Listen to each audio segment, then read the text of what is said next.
On. It's a bit bright for this ring light. Oh, it's better. We need some sunglasses even.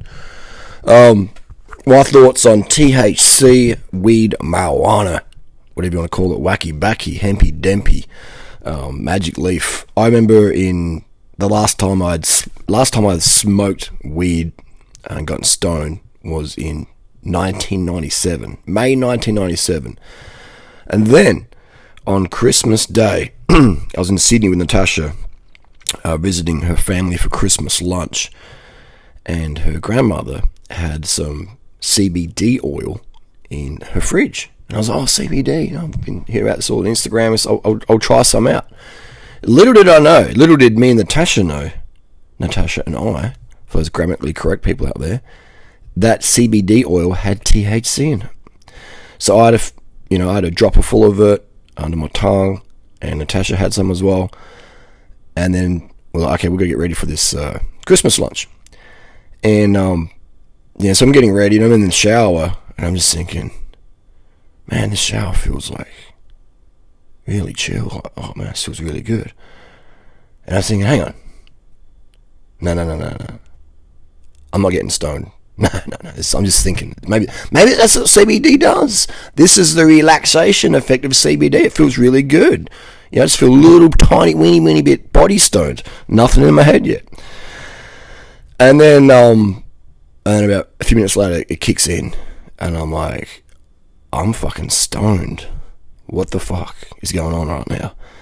And then I come out of the shower, and Natasha's coming towards me at the same time. She goes, are you stoned right now? And I said, I think I am. I definitely am. She goes, me too. And I said, and we ran to the fridge, and we looked at the label, and it's like THC, whatever milligram it was. And we're going to this Christmas lunch with people I hadn't even met, and family. And this is the first time I've been stoned since May 1997. So the first time I've been stoned in over 2 decades, 22 years literally. And I didn't want to be stoned, alright? Especially at a freaking family function with people I don't even know, with, Natasha's, family, etc. On that other side. I'm just like, I spent most of the time laying on the lawn thinking, am I talking to, just overthink. I just did not enjoy the experience. It was crazy, and eventually it all subsided, but I was just like, damn. So what are my thoughts on THC? I think THC's definitely got a place. I've recently used some THC, the drops. I got it from a doctor here in Adelaide, Australia. It's legal now here, which I think is great in a way, because it takes away the crime element and takes away the gang element and the violence element, so that's better.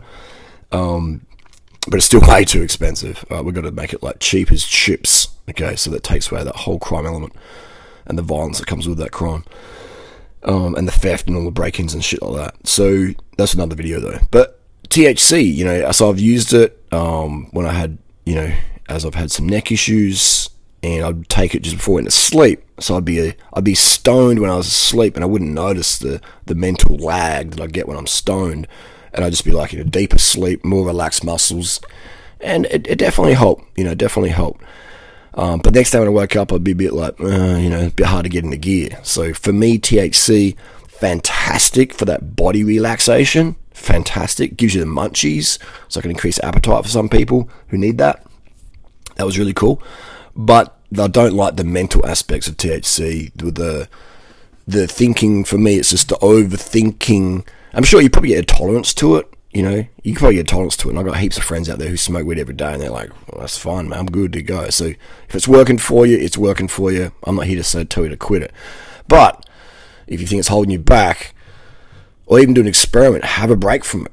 Have a break from weed for a month, 2 months, 22 years, like I did, and then reintroduce it and say, is this helping or detracting from my life? So would I ever use it again? For sure. But if I could find a THC compound that had just the body stone feeling like that, which I get from carbohydrate anyway, but it's not exactly the same as THC, then that would be great. I just don't like, I like my sober thoughts, my sharp, lucid thoughts. With weed, it's like I have 100 different thoughts about one topic, and I got to go through all those 100 thoughts, and it's like, okay, it's like basically sitting down in front of a TV for me, and someone else has the remote, and they're just pressing the buttons, and you got to watch all the adverts, everything. You got to watch the whole thing. It's like, I don't really want to watch this, but we've got to do that because that's what THC is doing. For me, that's how it works. So I would think if you're a young person, your brain's still growing, don't recommend it. I recommend really get deep into your sober thoughts. Same with anabolic steroids and stuff. Like, these things change your brain. For me, anabolic steroids change for the better. But you want to know who you are. You want to deeply know who you are as a person, as a sober individual, like your natural default setting. Like, really know that. Go and do extreme shit on the bike, extreme marathon epic events with no compounds in your system, no anabolics, no stims, no caffeine, not even any cacao. I've done those things, and I believe those rides, those epic 24-hour rides or 1 month rides or cross Australia rides with zero stims, zero steroids or anything like that, really help me know who I am as a person, and great times. So that's what I recommend. And then when you can control that default setting as an individual, know who you really are, then when you add in these little ancillary compounds, you have a better experience because you know who you are and you can control yourself. If you can't control your thoughts as a sober person and you need drugs to change your thoughts, that's going to be a really, really bad recipe. And we see that all the time in the streets, okay? Learn how to control your thoughts as a sober person, and if you take something like THC, or for me in THC, the thoughts, it's not conducive. It's not for me, THC, the gift of THC is that relaxation of the muscles, etc. If you've got tension or an injury, that's what can really help. Or if you're going through nausea, people with chemo, etc., stuff like that can be the gift. But for me, the thoughts of THC, it's, you laugh at stuff that's probably not that funny, and that can be good. Laughter's a good medicine. So that's all good, but it's, it depends on the individual. But I recommend kids out there, if you're smoking weed every day, stop. Have a break. Give your brain a break. Come back to your normal thoughts, okay? And you might not like normal, which is great. Then change normal naturally, okay? Change normal naturally. How's that for a concept? How do you change normal naturally? If you're normally, all of us have loser, beta, chump in us. All right, it's like an app on your phone. Like we update our apps. All right, unicorn case. We update our apps in our phone. Why don't we update our thoughts in our head? Update our thoughts. All right. We get a reminder. Update your freaking phone. Okay. Here's a reminder. Update your thoughts from beta, chump, whining, douche loser to okay. It's not that bad. Let's look for the positives in this situation. Let's spin it to win it. Okay. Let's spin it to win it. I got a notification on my phone this morning. Normally I have all my notifications off. For some reason, a notification came, and my phone's normally off as well, but I fell asleep last night, my phone was still on. I got a ping, a notification from StockX. I got woken up, I was like, what? My phone? I was a little bit like, It was like 4 a.m. in the morning, but it was like a notification from StockX. I'd sold 2 pair of Jordans. I was like, oh, okay, that's not too bad at all, is it? So I could be, oh my God, I got woken up by StockX, my phone, blah, blah, blah. Or I could be like, damn, I sold 2 pair of Jordans for some good money, okay. Damn, this is crazy stuff. People are going to pay that much money for these shoes, okay, as long as you're happy about it. So it's all about spinning it to win it, man, okay. People are like, oh, get up to go pee, you're such an annoyance. Or if I'm getting up to go pee, I'm like, hey, why am I getting up? I'm just going to piss in this bottle here. Or if I do get up, then I will be like, I'm hydrated. I'm going to have a even better day tomorrow, even more productive day tomorrow, because I've got more blood. More blood in the body is more power for everything, mentally, physically, spiritually, everything. More blood, better blood flow, life's better, okay? That's what I'm thinking. I'm like, yes, hydrated, all right? Better hydrated. So it's all about how you see things. Some people, they see ripe bananas, and they're like, oh, ripe bananas. I'm like, damn, carbohydrate, good source, digestible, pre-digested banana, enzymes in there. I'm seeing the good shit. So it's all about how you spin it. So if you don't like your normal, kids, change your normal, but not with drugs. Change your normal with a different perception and a different procedure. Your procedure might be now, I'm going to pop a Xanax, I'm going to have a spliff, I'm going to have this, I'm going to have that to change my state. No. Turn on some music. Or, start with that. Music's a killer, man. Music's a killer state changer. It's about changing your state with natural things that don't have side effects. But bad side effect of music might be people knocking on the door saying, shh, turn it down. Okay, turn it down. Put some earphones on. Okay. Don't damage your eardrums. So that's the deal there. So just change your perception of what's going on right now. If that's the girl doesn't message you back, or the guy rejects you, or whatever, that's your biggest problem. Meanwhile in Africa, meanwhile in South Sudan, in the refugee camp, someone just got their feet macheted off over $1. Okay, so it's all about changing our perception of things. Is it really the worst thing in the world? If you're 15, it might feel like that. But trust me, when you're 15, what's important to you when you're 15, you wouldn't even blink at when you're fucking 45. Okay, so just relax, deep breath. It's normal to have a reaction. Let's not overreact, and let's put things in a different perception in our brain, which is basically a different procedure of how we do things. So if you don't like normal, great. I don't like normal fucking either. That's why I change my thoughts naturally, okay? Xanax and all that shit, man, they're the worst drugs in my opinion, all right? Yes, I've used one before, just so I can speak from experience, man. And I was like, this shit sucks. I want my thoughts back. I don't want to be like one of those girls from LA and guys from LA on TikTok. And I feel sorry for them, man. I make fun of it, yeah, but I feel sorry for these kids, man. All this opportunity, and they're popping Xanax and shit because they're like comparing themselves to others too much, and it's crazy, man. All right, so say no to that shit, man. That shit just fucks your aesthetics. It fucks your brain. It's no good. All right, you don't need that shit. No one has a Xanax deficiency. All right? No one has an SSRI deficiency. If you got low serotonin, do my protocols, and you won't have low serotonin anymore. Okay, you'll be crazy and hot like me on freaking the good shit. On life. All right? Life's too short to be high on anything but life itself. So get high on life itself, and then if you want to add in a little bit of here and there, that's okay to do that, okay? Get high on life itself. That's the goal, okay? If you can't be high on life, then your procedure and your perception needs to change, my friends. Every day I wake up, I'm like, fuck, man, I'm alive. I'm alive. And I get to do another day of trolling on the internet, help people. Fuck yeah, all right? Fuck yeah. I get to live another day of my lifestyle that I've created through hard work and sheer determination, blood, sweat, and tears and gears. Fuck yeah, all right? Another day, or another hour. Fuck yeah. Fuck yeah. Oh, Durianrider, that's all bullshit though. My therapist, my psychiatrist, blah, blah, blah, my doctor said, yeah, whatever, man. I talk to doctors every day. I'm a cyclist, you know. Well, not every day, but every week I talk to doctors. I've got doctors in my peer group, man. Most of them ask me for weight loss advice. Most of them have no idea about true health and mental competence, okay? They're just everyday people as well. That's their job, is to prescribe things, okay? Like, they went to university. Most doctors are geeks, and that's nothing wrong with being a geek, but they don't have much real-world experience. Most doctors become arrogant geeks, okay? And that's dangerous, because they don't have an open mind anymore, okay? So if you're taking advice from them, and you're taking certain things that they recommend, those things may have consequences and side effects. Do your homework as an adult to design the life that you want to live. All right? Understand many of these medications have side effects. Many of them have a place, but many of them don't, okay? Or many of them can be... Anyway, you watch my videos, all right? You know the deal. It's like, what sort of quality of life do you want to live? Okay? Do you want to live like the quality of life your doctor lives? Yeah, like I heap some money. Do you think money makes you really happy? Why do most doctors have depression? Why is psychiatry one of the highest suicide rates out there of any profession?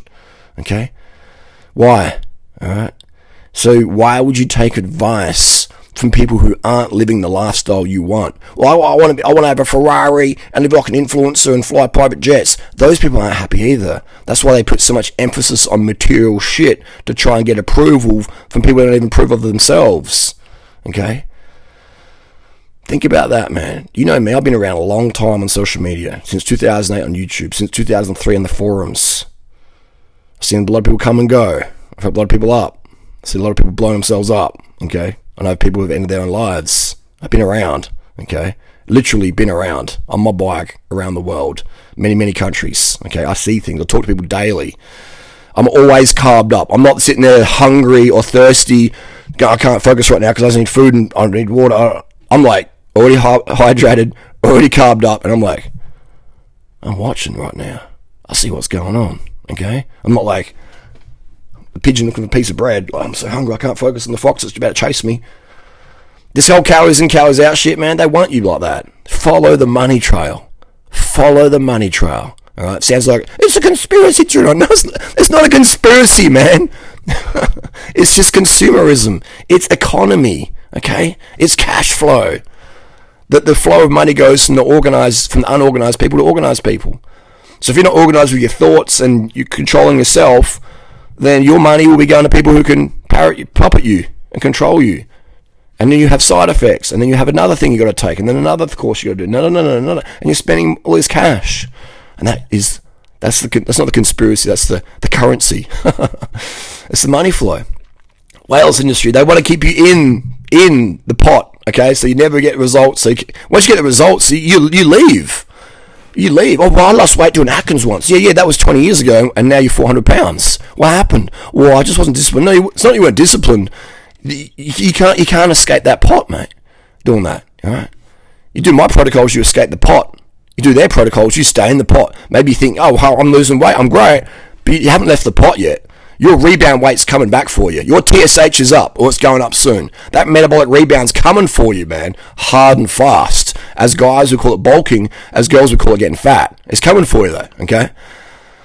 So you don't leave the prison until it's an emotional prison, all right? It's an invisible prison. It's a prison that's in your head. We're a prisoner of our own thoughts with calories in, calories out. And that just stems from all these mental health issues from that, because your serotonin and your dopamine are low. Once you control those dopamine and serotonin yourself with nutrition, diet, lifestyle, exercise, going to bed early, etc., you escape that prison, okay? But until you do that, then you're in that invisible prison, okay? Call it paranoia or schizophrenia or whatever. Excess anxiety. Look how much drugs probably your parents, look how much alcohol they smash. Painkillers, painkillers can be for pain, obviously, but in terms of sleeping tablets, okay, or brain killers like the Xannies and the benzos, like Jordan Peterson, man. The dude's so depressed from his carb-phobic diet, his words, he is a drug addict. Well, it's not. You're not addicted to drugs if it's prescription. Prescription drugs kill way more people than crack cocaine, all right? We just see the crack cocaine because it's on the TV. We don't see we know about Jordan Peterson's struggles because he tells us. I can see it in his face. He's struggling. I'd too be struggling like a fucking lion. I mean, a vulture. I mean, a hyena. I mean, a freaking swordfish. I mean, a jaguar. I mean, like, imagine that, man. Imagine going through every day with rock high cortisol because you think carbs are bad. It's just compounding, man. And you're running all this cortisol and you need to take a medication to try and lower your thoughts and control your thoughts. Jordan Peterson's a great rider, but he's an absolute failure. Absolute failure. And I say this nicely, he's an absolute failure when it comes to designing a life where he has that mental happiness 24/7 or even just mental control. Okay? Now, sure, there will be things that will knock you off your little happiness perch. And you get back on it. Okay? You get knocked off all the time, but it's up to you to come back to that center point, that control you want to be. It's like steering a car. Maybe you lose control because the kangaroo jumps in front and you go back on the road. On your bike, the wind catches your front wheel. You get back on the path. Okay, so happiness 24/7 is a choice. You won't always be happy because those things will knock you out of balance, and you can bring it back to, you grab the steering wheel of your brain, you grab the steering wheel of your thoughts and emotions, and you steer it back. That's just a choice at the moment. So people that say, no, you can't do that, you need a medication. Even the people on medication can't do that. Jordan Peterson's can't do that. 23 Michael Jordan Peterson can't even do that, okay? So if he can't do it, and he's a university professor or doctorate or whatever he is, if he can't do it, what buckle has he got doing it? Their protocol sucks. It doesn't work. It just creates more money and currency. It ain't a conspiracy. It's a currency. I can't even talk properly, and I'm dropping these truth bombs. You know what I mean? So people go, Durianrider, you can't talk properly. Your grammar's incorrect. I can't listen to you. I'm going to listen to someone with mad depression who feels like his life wants to end every day, Jordan Peterson, because he speaks properly. And that's why you get the results he gets. Look at all those Jordan Peterson fans out there. I said again, Jordan. Look at most of his fans out there. I talk to them on Facebook, and they're so depressed, they're so angry, they're so lost. And I feel for these young men, man. I feel there's enough incels out there. Like, we got to help the incels. What does incel mean? It means involuntarily celibate. All right, it means these chicks don't want to pump these guys. Okay, because their thoughts are generally so low in self-esteem. The girls are like, Where's the focus and passion?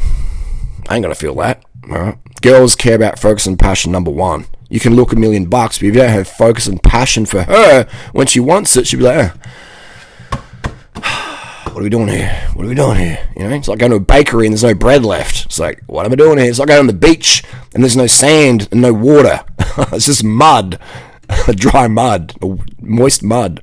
What are we doing here? It's like a bicycle with no air on the tires. What are we doing here? Okay, a guy without focus and passion because he's undercarbed and full of zannies. Girl's like, what are we doing here? Maybe he's got some friends with focus and passion. Who knows? We'll hang around and find out. And then guys like, oh, these girls aren't loyal. These girls aren't faithful. So we got to be the guy they want to be faithful and loyal to. Okay, just saying. It's the reality, guys out there. All right, and girls. Your thoughts and your emotions, that's what you can control by changing your perception and your procedure. How you do things and how you see things. Put work into that. That's a really good skill to have. Me selling Jordans at crazy prices, that's cool for a second, but that will not make you happy, okay? That will not make you happy. I'll give you a bit of a buzz and be like, wow, that's crazy. That's easy money. Damn. But it won't make you happy, okay? If anything, that's bad to do because that money comes so easy. You don't have to earn it, all right? You don't have to work for it. Fortunately, I had to work for my position, so when I get this easy money, it doesn't destroy Kim and Kath and Kim, too much watching Kath and Kim. It doesn't destroy me because, you know, I've built that emotional muscle, and then when you get like a little those freebies like that, oh, if you're the generation today, you know, it's advertised out there, this is free, this is easy, this is boom, boom, boom, you know, don't put any work back, $1,000 a day, it's all good, you know, sit in our house and, you know, blah, blah, blah. And so these young people chase that, but doesn't put any emotional muscle. And I see that now. I'm like, damn, social media's ruined a lot of young people, their emotional muscle. It's made their emotional muscle very, very flaccid and you know, so sarcopenia of the emotional muscle, meaning lack of muscle in the emotional part. Because where's the resistance? Where's the hustle? Where's the grind, really? More of it, people grind that age, just get like approval from other people and don't even approve themselves. And that's like, I mean, it's better than nothing, but still, it's not going to really put you in a happy place, is it? The simple life's where it's at, but yeah, if you need drugs every single day, then, you know, to function and stuff, I'm going to say you need to have a break from those things and work on your mental state. Work on your mental state by shifting your perception and your procedure.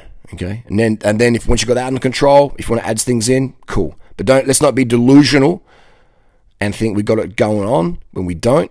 The difference between delusion, you know, and getting shit done is action. All right, it's great to talk about things. It's great to be a dreamer and a visionary. That's very, very important. That's half of it, man. That's half of it. Having those grandiose thoughts, I can do this. That's fantastic. But having these thoughts out in action, that leads to delusion, and that leads to people laughing about us or whatever. People, I don't care if people laugh about me. That's good, but what sort of life quality do you want to have? Do you want to achieve those dreams you have, or we just want to talk about them? You know what I mean? Do we want to be? It's like the person in the boat, the rescue boat out in the middle of the ocean. Oh, I'd love to have a bowl of cereal right now. I'd love to have some water right now. I'd love to be at home with my wife or my husband, and you know, I'd love to be around. But they got the oar there. They actually got the fucking motor. They could turn the motor on and zzz, get that rescue boat back to home. But like, I won't flick the switch. I'll just stay in this rescue boat. Hope someone rescues me one day. No, man, not for me.